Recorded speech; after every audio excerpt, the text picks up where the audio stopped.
dimension of fraud that is happening in our nation. This time around, we are not talking about Yahoo boys. We are not talking about the institution of government and the financial institutions. Now, this one, they are now using judiciary and the police and the staff of the bank to commit fraud. Now, how do this fraud operates? I will use the one that has to do with my clients as a case study.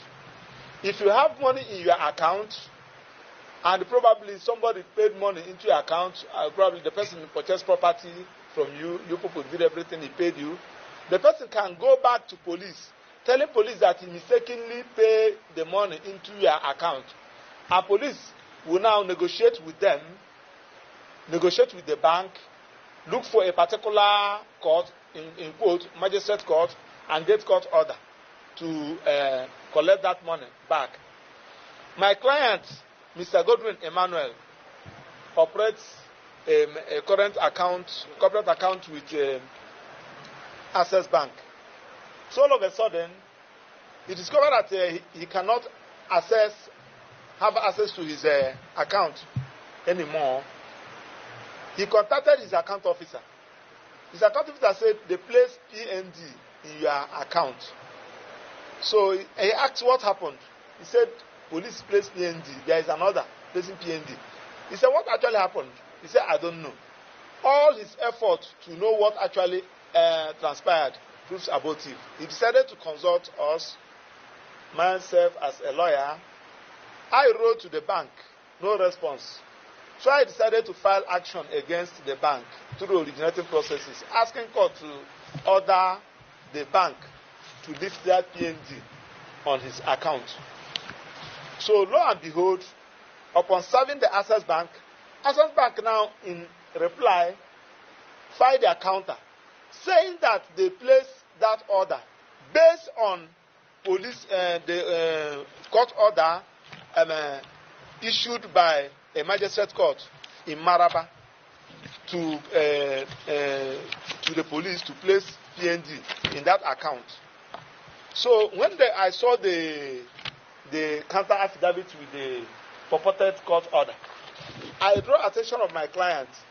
So when we carefully review the order, we discover that the account number which they use to place the PND is not our client's account number. That one is the first one.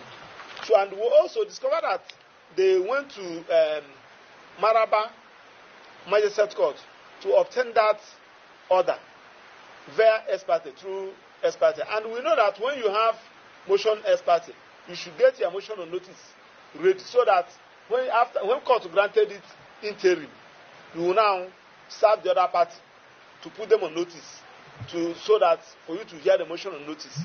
But that they never did. They obtained the purported court order on the 2nd of June. So when we received it, we now approach the court with a motion on notice. We serve the Access Bank, we serve the police. So when we went to the court, we argue our case. They were not in court, they did not file any counter.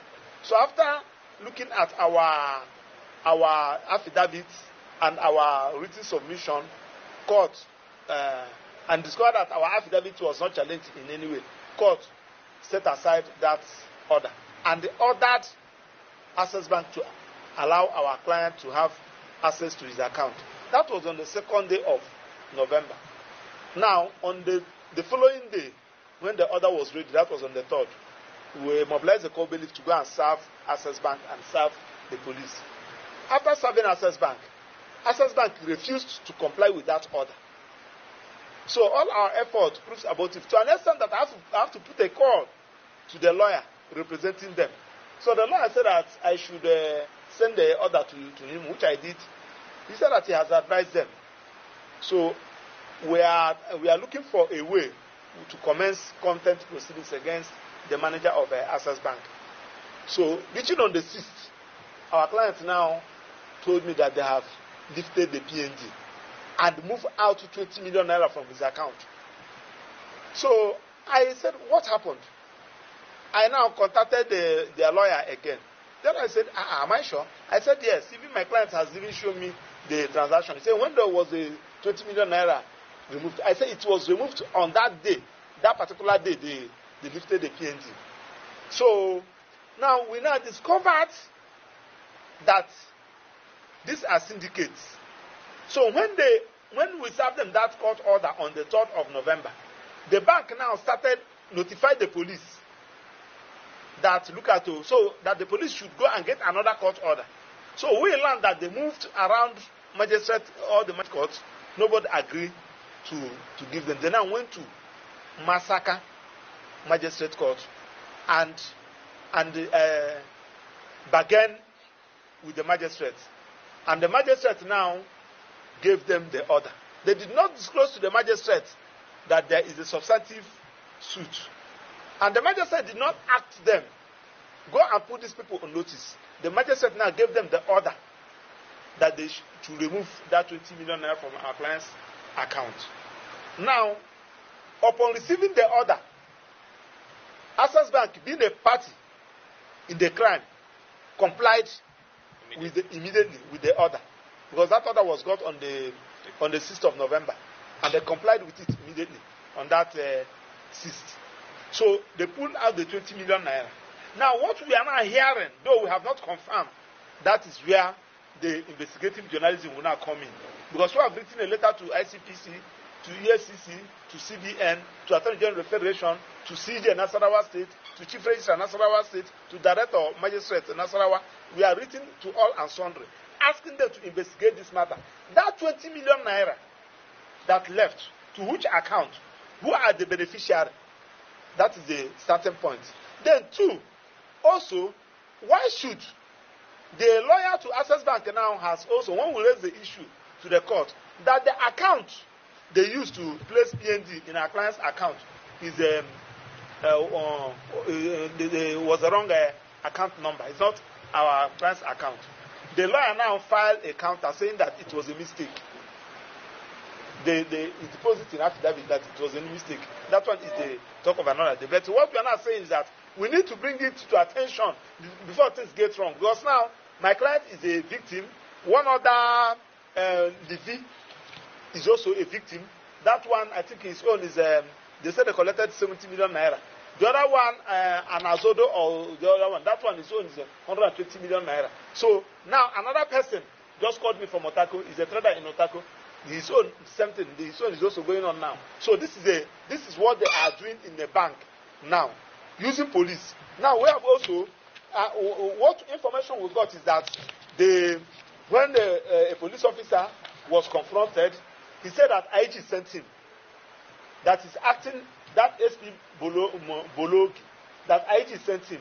So we are now accusing IG that he's using his office to commit fraud. So it is now left for him to come and explain how IG sent him. The one of a magistrate court in Nasarawa, in Masaka, that one also, he said that he's acting on behalf of the CJ and the CR. So he's now the agent of the CJ, Chief Justice of Nasarawa State, and the Chief Registrar of Nasarawa State, whom he's working for. Probably is his agent. They are using him as a victim of fraud. So it is now left for them to come and explain. So that is our position. Now, why we are saying this thing is that it happens to these people now. If it happens to that Okada man in one village, probably he's 100,000 naira. Nobody will be there for him. So why these people was able to raise it is because they have the capacity to engage the services of a legal practitioner. So that's why we are asking that you people should ask question. What happened? How can an Access Bank, whose chairman is a legal practitioner, a senior advocate of Nigeria, will allow them to use an order containing a wrong account to defraud an innocent customer? So that is why we are here. Thank you for your audience.